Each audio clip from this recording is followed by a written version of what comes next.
राजा छत्रपति की दो बेटियां थीं, सनबीन और रूपा।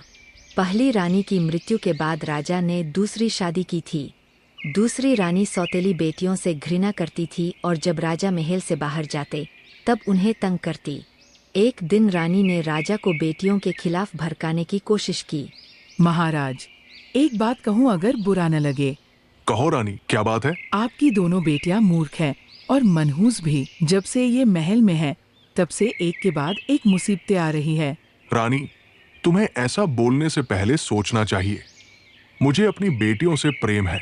तो आप परीक्षा ले लीजिए, पता चल जाएगा वे कैसी है। राजा ने दोनों बेटियों को बुलाया। सबसे पहले रूपा से सवाल किया गया, जिसे अपनी पालतू बिल्ली मनु बहुत प्यारी थी। बेटी रूपा, इस धरती पर तुम्हें सबसे ज्यादा क्या पसंद है? मेरी मनु। मनु से भी ज्यादा? आप पिताजी। और तुम्हें दुनिया में सबसे प्यारा कौन लगता है?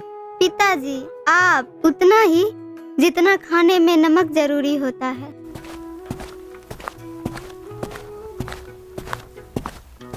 देखा महाराज, आपकी बेटी ने आपको नमक कहा। मूर्खता की हद है। सनबीन, तुम्हारी ये बात बहुत बुरी लगी। पिताजी, आपने मेरे बात को गलत समझा। मेरा मतलब वो नहीं था। अब और कुछ मत कहो। राजा सनबीन का विवाह राजकुमार महेंद्र सिंह से तय करना चाहते थे और इसी हेतु दूसरे राज्य चले गए। उधर रानी ने बेटियों को जंगल में छोड़ने की योजना बनाई। अरे, इस राजकुमारी की शादी महेंद्र सिंह जैसे राजकुमार से होगी, ऐसा मैं कभी नहीं होने दूंगी। नहीं, राजकुमारी की शादी महेंद्र सिंह से नहीं हो सकती। मुझे कुछ सोचना होगा। राजा ने कहा है कि मैं तुम्हें शिकार और कलाएं सिखाऊं।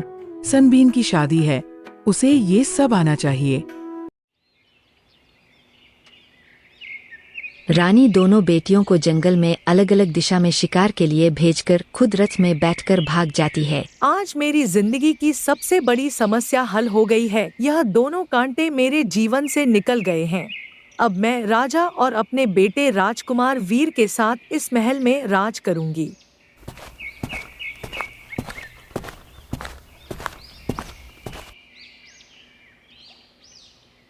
मनु, अब क्या करें? दीदी भी नहीं दिख रही, महल का रास्ता भी नहीं पता। जब रानी महल लौटी तो देखा कि राजा पहले से ही लौट आए थे। रानी, मैं सनबीन की शादी तय कर चुका हूँ। राजकुमारी कहाँ है? वो महल छोड़कर भाग गई है। महेंद्र से शादी नहीं करना चाहती थी। सनबीन को नहीं छोड़ूंगा और रूपा को भी सजा मिलेगी।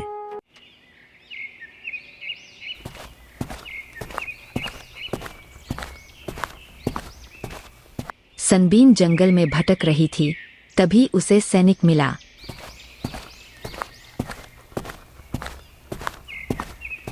राजकुमारी, राजा बहुत गुस्से में हैं।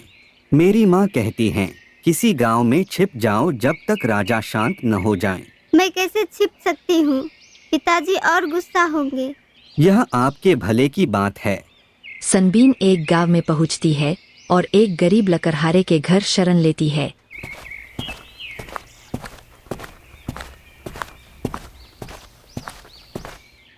बेटी, कौन हो तुम? मैं राजकुमारी सनबीन हूँ। रानी ने मुझे जंगल में छोड़ दिया। तुम हमारी बेटी बनकर रहो जब तक चाहो।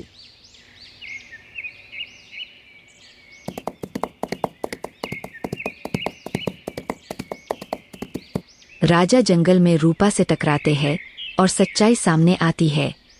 बेटी, कैसी हो? तुम्हारी बहन कहाँ है? रानी हमें जंगल में छोड़ गई थी पिताजी। दीदी नहीं मिली।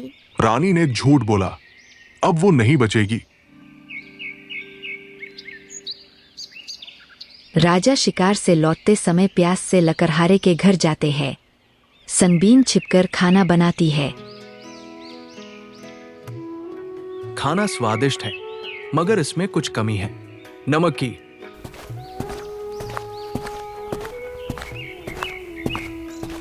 सनबीन, मेरी बेटी, मैंने बहुत बड़ी भूल की। मुझे माफ कर दो। चलो घर चले बेटी।